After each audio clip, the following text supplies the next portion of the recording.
Welcome back, and here we go. I don't know. The Christmas holidays went past. It's now January. It's a new year, and we're back with a new episode of Inspiration Valley.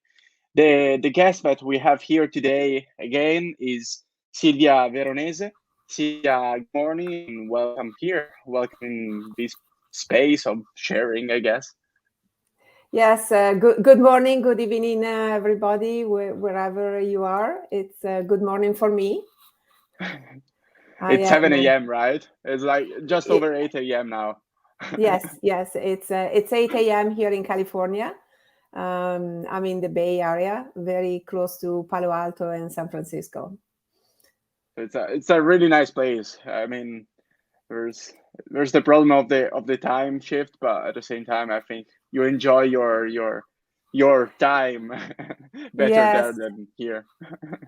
Yeah, no, it's today's it's a chilly January morning, and chilly. I have to define what chilly means for California standards. In Celsius, is probably around 10 to 13 degrees. It's not bad. It's yes, yeah. No, we have had.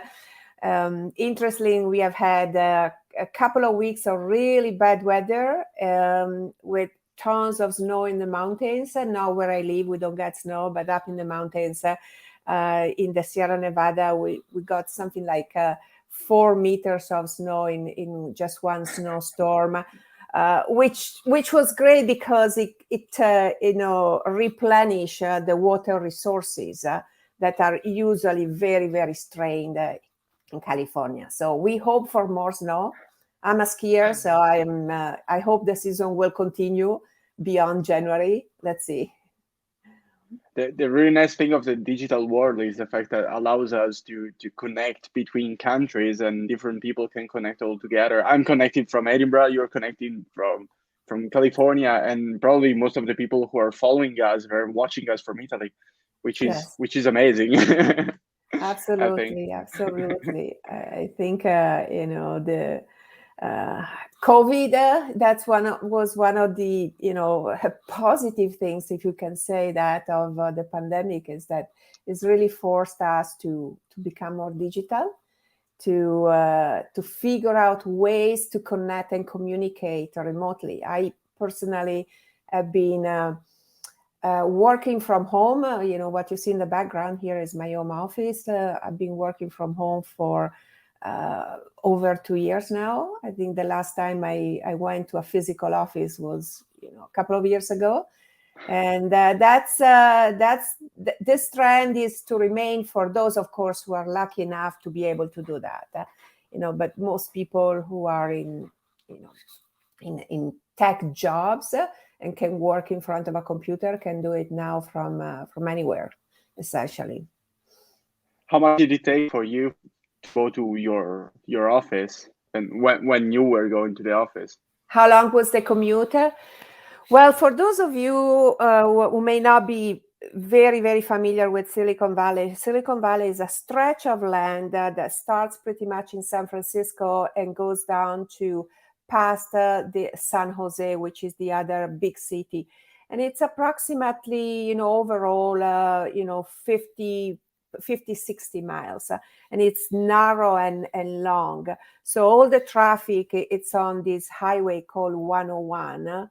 And so for me personally, I think my commute was around 10 miles, which is 15 kilometers, and it would take close to an hour. Close to an hour in the morning, and then and then in the evening. And of course, it depends if you go there during traffic hours or if if you can stagger yourself and you can leave late, but then you have to come back late. So there are a lot of tricks, but traffic is pretty intense. It used to be. Now it's less. It's a nice excuse to go to work by cycling, by bicycle. Yes. Definitely. There are a number of alternative vehicles that are being used here. Electric cars. Since we are on the theme of Clima-Tech, electric cars are, they are very, very popular. Of course, Tesla is one of the big names here.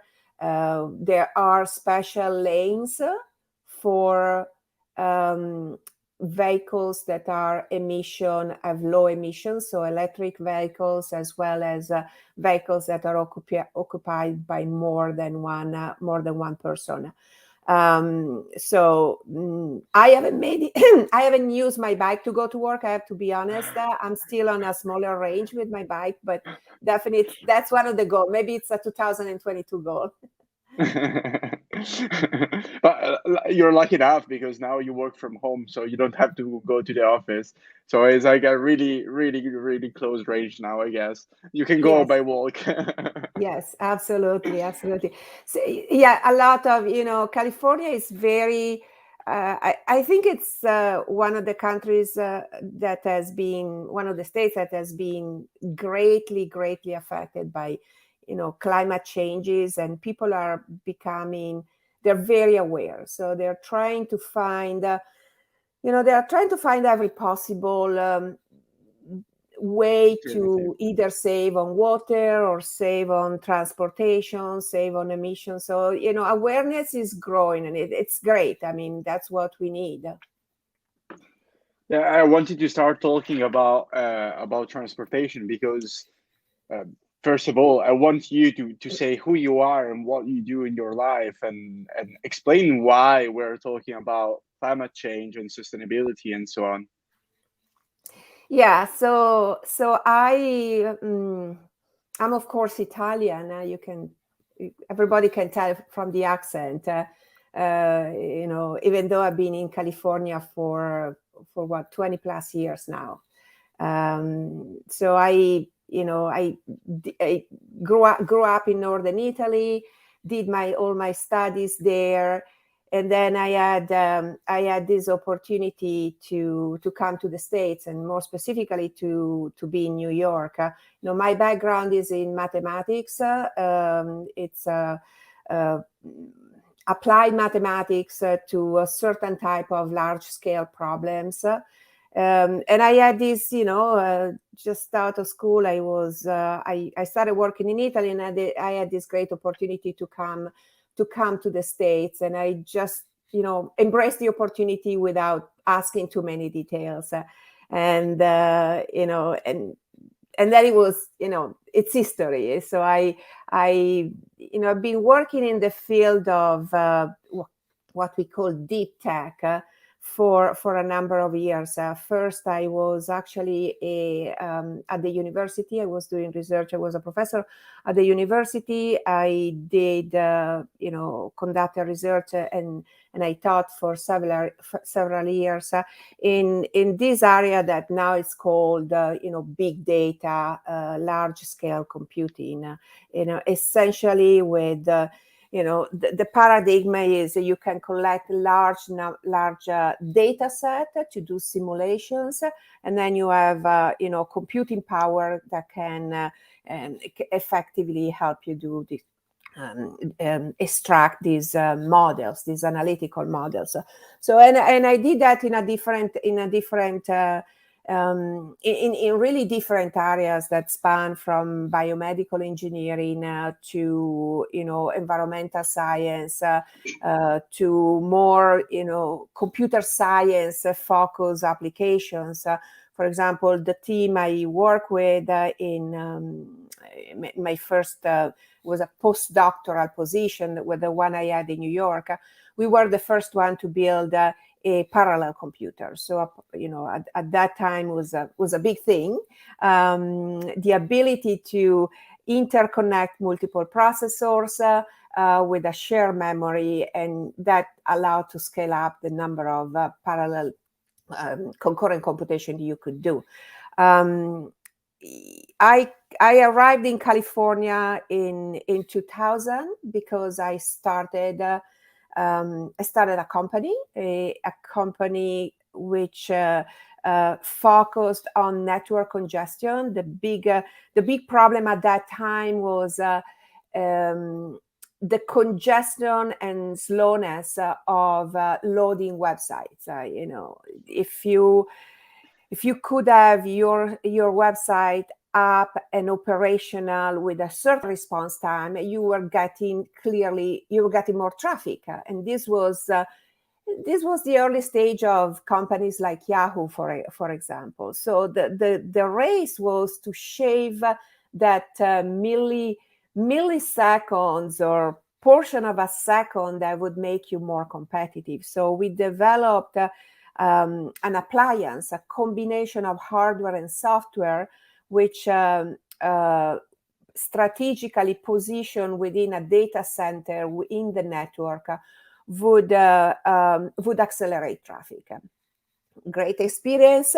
Sold the company 7 years later to big multinational, which is still around today. Kept the product. Grew the product. Was actually very successful. And then I turned into a number of other opportunities. I am a startup person. I like working in small teams. I like working, very fast. Sometimes in a little bit of chaotic way to get really to the, to a successful product. So but I also work for big companies. One of the companies I worked for was HP, Hewlett Packard. And in that position, I had more of a customer-facing position. One of the things I'm a very, very strong believer is the application, the development of technology in front of customers.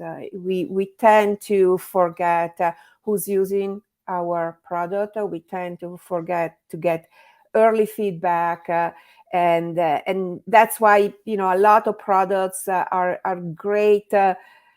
Statues, but they see very little applicability because we haven't really tested the market.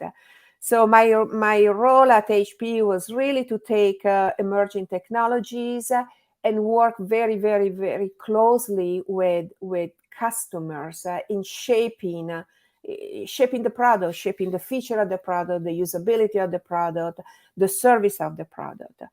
So yeah, that's a little bit my story in short. Combination of startups. I did two other startups in the meantime, and then I started focusing myself more on to the very early stage founding teams.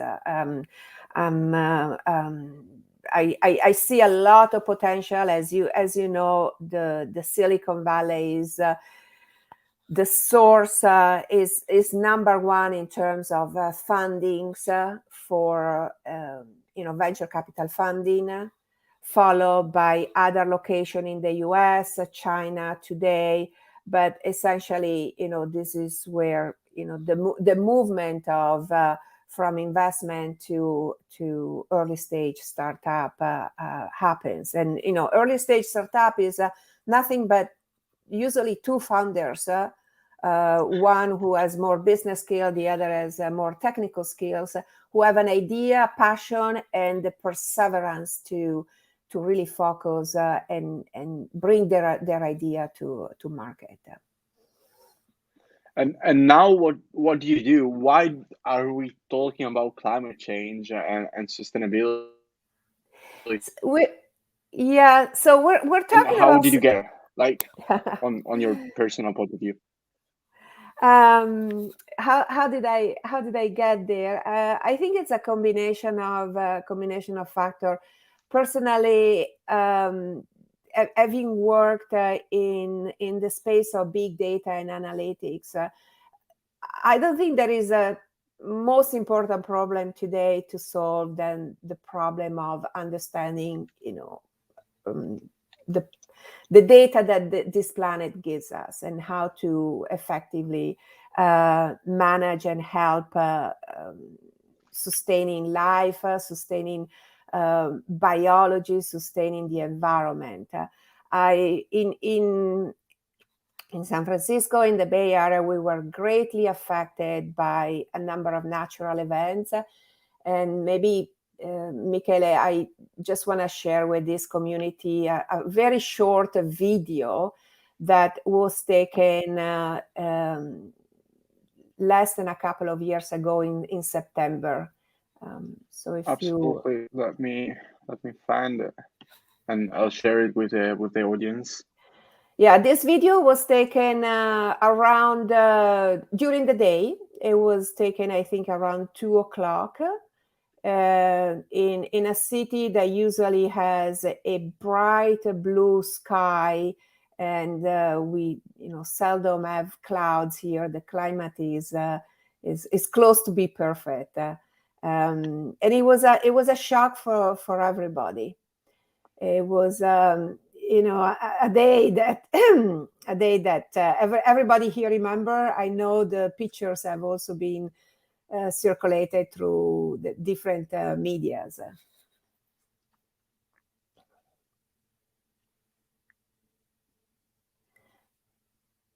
So this is the city of San Francisco. I think the date is the 9th of September, around lunchtime. There were a number of fires in California. California has been plagued by fires for the last several summers. And this was a fire that it wasn't that far. It was maybe 100 kilometers from San Francisco.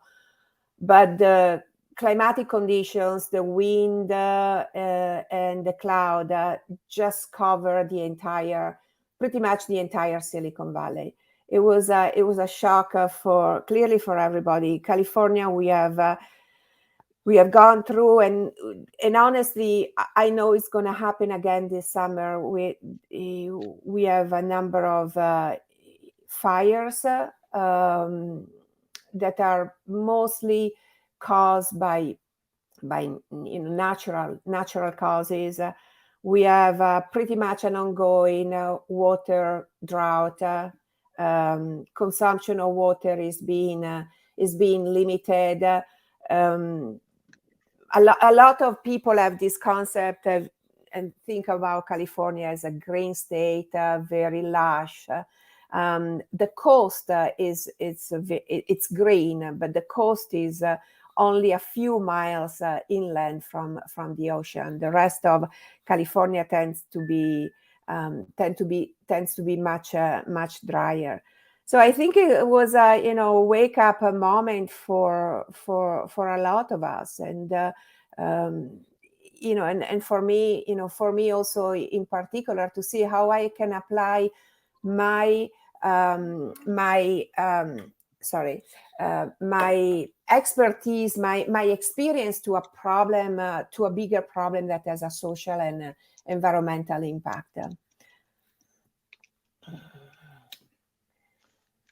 And how do you apply data to the real life? I mean, sometimes when you look at math and algorithms and so on, it's really difficult to think about them applied in real life. So how does it happen? Have you got any real life experience you want to share with us and talk about, and things that you actually done or research that you actually followed and did in order to find something and change the world in a small part of it? But so let me maybe I should just start by saying what is Clima-Tech effectively. And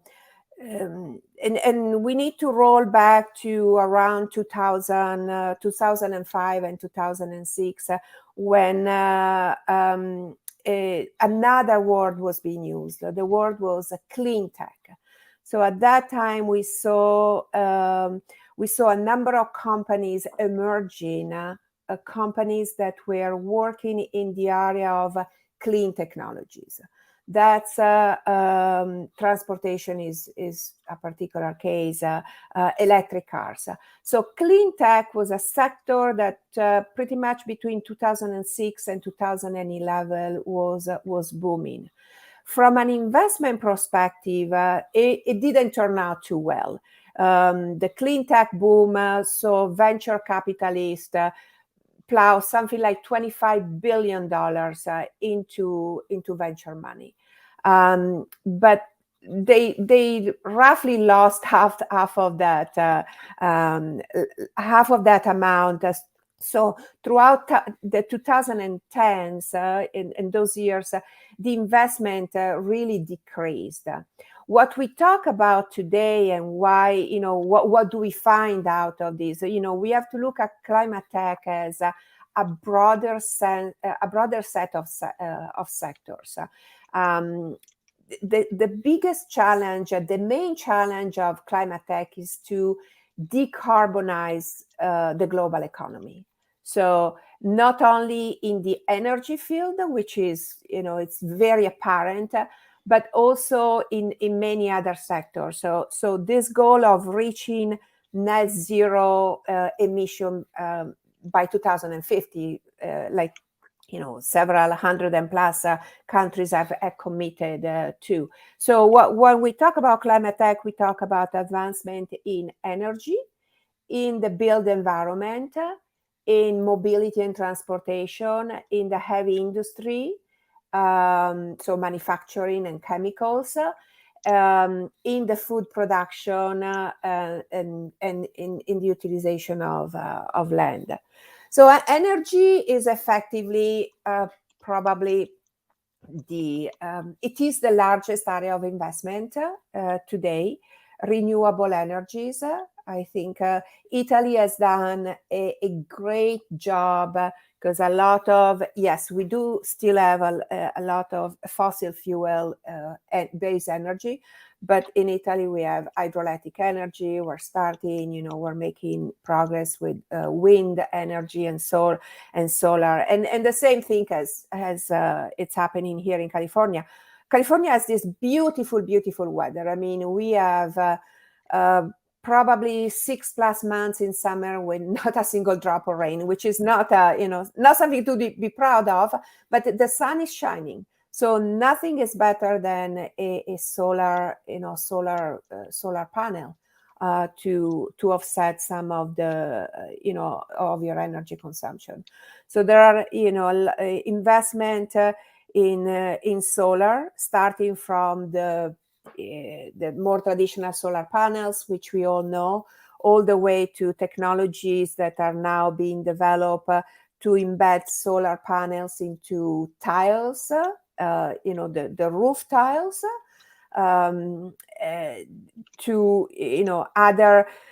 other type of renewable energy. And here we go into the transportation. The transportation sector is probably the biggest, one of the biggest areas that we really need to transform. You have seen the very first electric cars a few years ago. They had a range. Our range was approximately 60 miles, 40 miles. That would be like 60 to 100 kilometers. Now we're up with a fully electric car with a range of close to 500 kilometers. That it's a completely different type of transportation. Allows you to pretty much go anywhere. Who does 500 miles, 300 miles in one day? So you can really, invest in an electric car and use it for all purposes, from the daily commute to the trip you take on Saturday and Sunday to go up the mountain. Transportation accounts for approximately 1/4 of greenhouse of total emission, of the total emission. Another area of transportation which is interesting is what's called the micromobility. I've seen them in Europe. These as well, these mini scooters or bikes, that you can rent to move around the city. It's a great way, if you have to do only a few miles. Why do you have to clog the streets with a car, maybe with only a single occupant, and not just take one of the scooters? So there are really a number of application. The other one I mentioned is the entire industry around food and agriculture and land utilization. Food, the food system that feeds today's world population accounts for approximately 29 to 30% of total emission.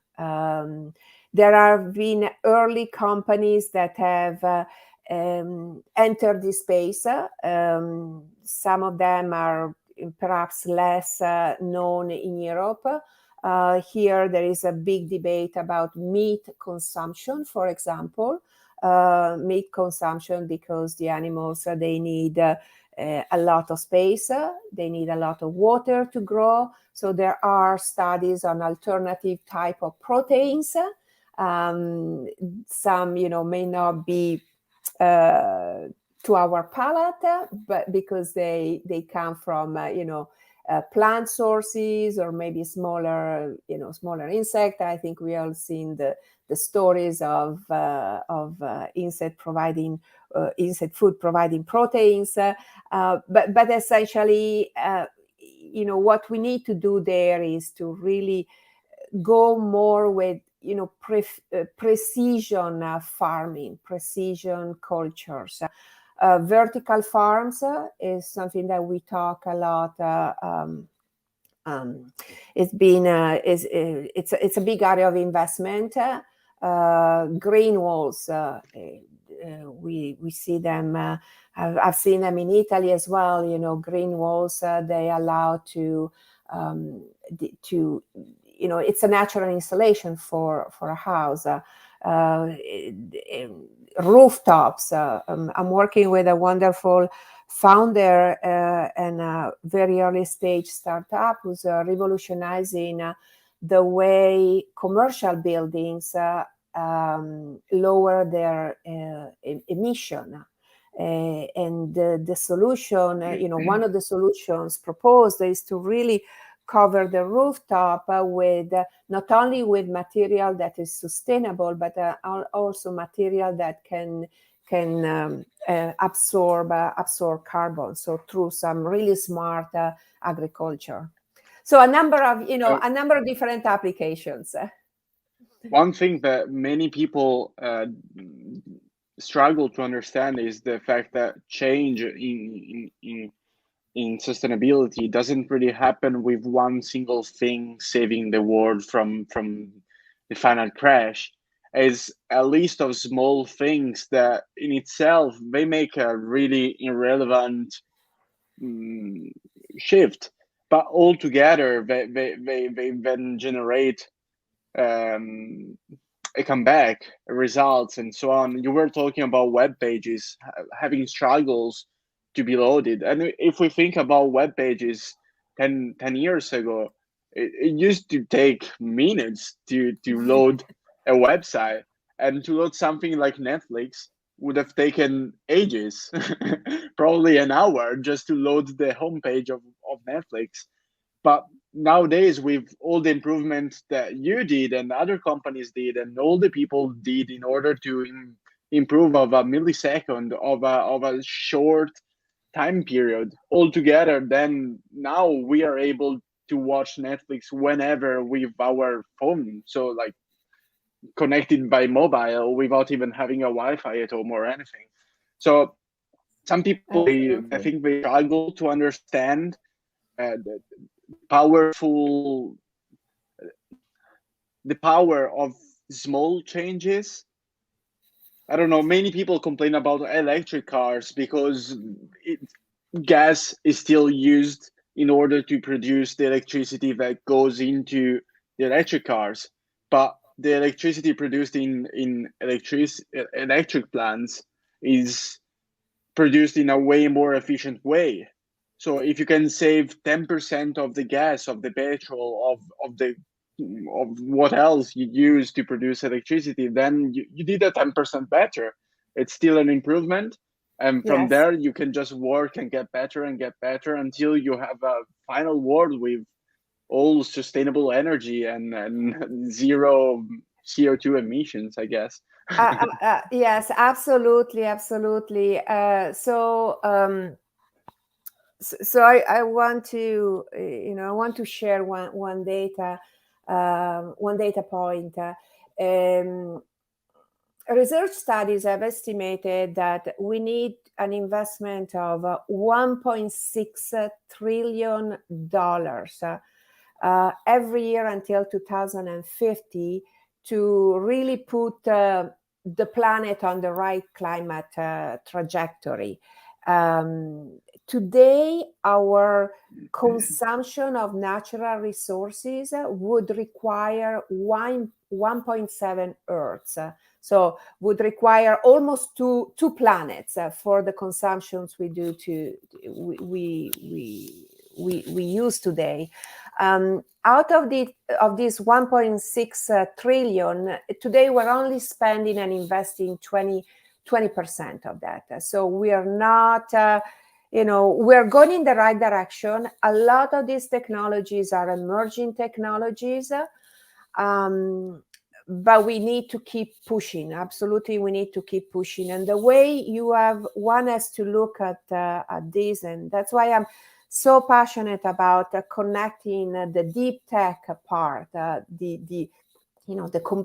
brain, the computer science, the mathematics, the physics to an environmental problem, is that you first start with the data collection. You first start with really understanding the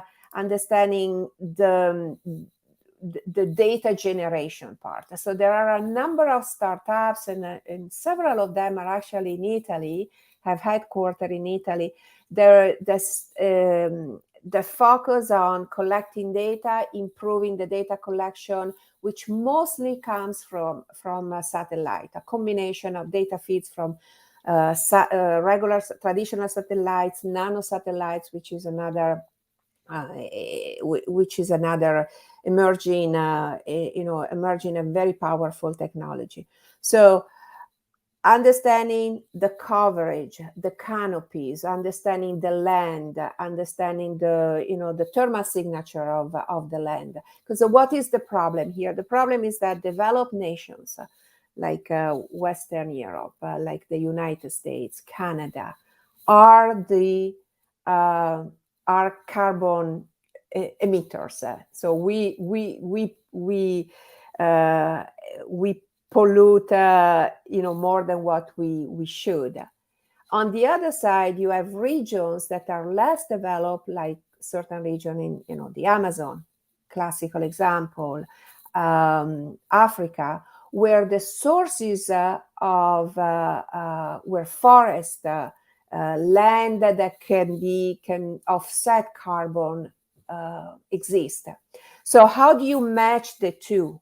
It's very difficult to go in the forest of Uganda and do field studies there. It's not so trivial, but we need those forests to be able to create a balanced carbon economy. So you really start with this concept of mapping the planet as accurately as you can. And then you apply, the second step is really to apply the technology, to apply this big data system, because at the end of the day, we have terabytes of data that come down from the satellites every hour, and it changes, with the season, the day and the night. So being able to really accurately describe the behavior of the planet is going to be essential for these technologies to be successful and to be, like you are saying, more effective. I mean, of course, we want to produce solar panels at zero cost. Today we're not. Today that we still have to put in a certain amount of energy, but it's a start. If you look at where we were with electric cars years ago, we started with hybrid. We didn't even start with electric cars. We started with a combination of gas and electric, and now we're more into the fully electric car. And I want to ask you one thing, which is more of a personal interest, I think.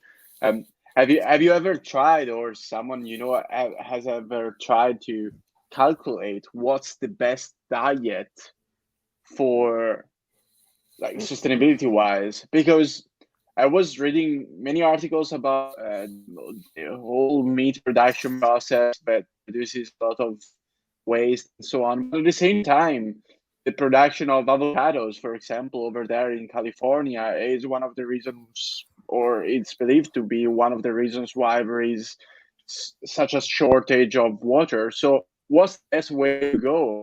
Vegans eat avocados, and people like normal eating people, I don't know how to say that in a non-offensive way, but normal eating people eat meat, and they both produce a carbon footprint. So what's the best choice? What should I eat if I want to preserve the planet? And is there a mathematical solution to that, or is it not? Or is not? Yeah, I'm not a food specialist, so my thinking, my thoughts are very anecdotal here. Yes, there is a big debate on what type of agriculture, what type of products one should grow, and especially in relationship with water usage. So trees are great because they are, they help us with the carbon control, but at the same time, the big thing here in California, we talk about the avocado. There are a lot of cultivation of almonds. Almonds, I think it's California is the first producer in the world, something like that, of almonds. Don't quote me here. But it takes 1 gallon of water per almond, and so a lot of people like, why we don't substitute with other products. I think what another that has been particularly discussed is the area of meat. Potentially meat alternatives. There is a shift towards using a company, for example, called Beyond Meat, exactly. That makes all these meat-like product that look at exactly like meat, taste like meat, but they're made. Have you ever tried it? I did. I'm not. I personally not a fan. I'm not also a fan of meat. I'm not. I eat everything, but I kind of adapted my diet along to what I can grow locally. The big thing with the United States, as opposed to Italy, Italy, we are blessed with this notion of kilometro zero, 0 kilometer, where you can go out and you can find the farmer not too far away who has fresh produce, and you can buy the peaches, the apricots, just in the outskirts of any big town. In Italy, we also have the concept of seasonal food. So in winter, you eat more cabbage. In summer, in spring, you eat cherries and apricots. In summer, you eat other things. Here in the United States, it's actually different. The food is produced locally, but it's also imported a lot. So we have to look at the ideal diet as also not only based on which items, but also where it comes from. because we, in California, we have grape all year around. Guess what? It comes from Chile, which is, a few thousand miles away. So really making people understand that buying local, growing local, it's really the way to go. We are fortunate in California because we have a good climate. Other states in the United States are not so amenable for agriculture because maybe maybe are too cold in winter. But I don't know if there is an ideal diet. And on this topic, I think there are a lot of people ask the question, what can I do differently? What are the what I should avoid? I think fundamentally, we need to use less. We need to use less water, less plastic, less of everything that is disposable. Recycling programs have been controversial. A lot of people argue that recycling has not led to the type of success that we were hoping. Today, we only recycle between 5 and 10% of what is potentially recyclable. Recycling is difficult. Plastic recycling is very difficult because there are a million of different polymers, and so really sorting and finding utilization for all of them is still very difficult. So what can we change is really to use less. The key point is not producing, not then trying a way to recycle. Yeah, and trying to reutilize as much as possible. On the waterfront, for example, a lot of us who live here in California now, we have a 3-tier water system. So we have clean water, which is the water that comes out of your faucet. We have gray water, which is the water that goes out of your faucet in the sink, in the shower. It's dirty water, but it's not. It's still usable. It's usable for your irrigation in your yard. So a lot of people have adapted their homes, sometimes even in a do-it-yourself way, by taking the output of your washing machine and just diverting it and watering your yard. And finally, of course, there is the dark water. But water, eliminating recycling water is, I think, it's one of the big things that it's very much needed in the United States.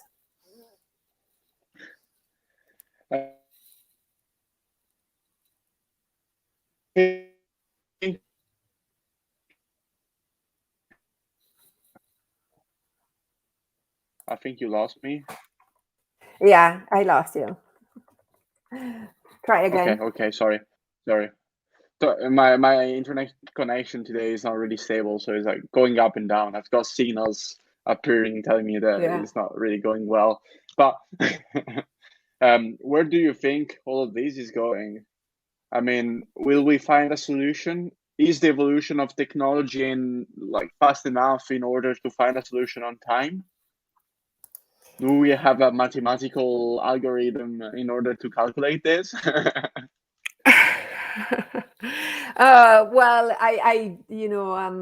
it's hard to make prediction. I think there is a lot of goodwill at the government level, at the nation level. We're happy that there is continuous investment. I mean, today the investment in sustainability is around $700 billion. So there is a lot of investment there, primarily driven by the mobility and transport sector. I also think that we need to take personal responsibility. It wasn't difficult for me and my family to change habits, maybe because we were scarred by seeing all these fires. We were scarred by seeing, seeing the consequences of drought. I am absolutely positive that we will change the course. It's going to be super difficult. Like I said at the beginning, the investment, it's only 20% of what we need to do. We need, not to sound cliche, but we of course need the cooperation of other nations that are, like China and India, which have production, high production of carbon. Very glad I've worked extensively in India. Very glad to see the commitment to carbon reduction that the Indian government has taken. And I think we need to continue down that path. And especially those of us who have the ability to really make a difference. I mean, any scientist who is out there, no matter if you're a mathematician, a physicist, a biology, can do something. And if it's not your main occupation, main job, just pick up some volunteering. Go and help plant some trees. Go and help eradicate some of the invasive species. There are small things you can do even with your kids. I mean, here in United States, kids that go to school before they graduate from high school, they need to have done a certain number of hours of community service. It's a great concept. You not only study to become a famous professor, a famous entrepreneur, a famous manager, but you also do something you give back a little bit. You help the community, which is not bad, because it's the community that you will have to live in forever, I guess. Yes, absolutely. Yeah, I think every one of us can do a little bit in their own life and their own existence in order to improve things. Just avoid to buy things which are covered of plastic, and instead trying to buy something which is not. And many times you go to the supermarket and there is like, absolutely. There are some the box fruit. There are some great initiatives and great startups here that have come out from from very simple ideas. For example, on Facebook now there is a community called Buy Nothing. I'm not sure if it has if it has taken place in Italy as well, but these are neighbor groups that belong to the same group, and they give items. They give out items. I have the bike that is too small for my kids. I post it there. Somebody's gonna use it. So instead of that bike ending up in the trash, somebody else is using it, and there is no problem. Even if it has a little, a few scratches, it's still usable. And you go, it's not just the bike, it's that extra book that you didn't use, that extra set of pen. Everything can be reutilized. Yeah, a really nice difference that I see outside of Italy compared to Italy is the fact that in Italy we don't have this kind of uses for used stuff. When something is used, we either try to sell it on Facebook, eBay, or so on. And then if we're not able to sell it, then we just throw it away. Here in Edinburgh, where I live, there is a group chat mainly made by university students and so on. And since there are so many students that come here and then move out, there is an exchange of every type of object item that you could need in a house or during your period here or anything. So if you need a kettle to boil your water and make your tea, then you can find it. And there are like at least 3 or 4 or 5 people who post a kettle every day on this group chat. And you just go and grab it. Yeah, I found the desk where I'm sitting right now. I grabbed it for free online. The second screen I've got in front of me, I've grabbed it for free, and it's a little bit scratched, yes, but it's still fully usable. It's functional. Why not to give it a couple of more years of functioning instead of buying a new one and throwing this one away. So it's like a mix of things that you can do in your life, and it's just little simple things. But in Italy, I think we have to change our mind under this point of view. Yeah, absolutely. Yeah, absolutely. And trying to do the best. Well, it's been nearly an hour. We talked a lot. I wanted to talk about your whole career, which has a lot of things to say, but we talked about sustainability, which was the main theme, and I loved it. So I really thank you for the speech that you gave us today and for all the talk that we did together. My pleasure. Absolutely my pleasure. I think it's been really inspiring for young people, younger generation to understand and try to do their best in their future. And also, if they want to work in this field, if they do math, but they like sustainability, they know there's an application. And I think you gave us like a really nice and different point of view. And thank you for being here and accepting this invite here. Thank you. Thank you. Well, it's been great. I'll see you soon. I want to wish you a good morning, a good day, and a good evening for everyone else who is connected from all around the globe. So he's not watching in the morning. Okay, very good. Thank you, Michele. Thank you. Bye. Bye.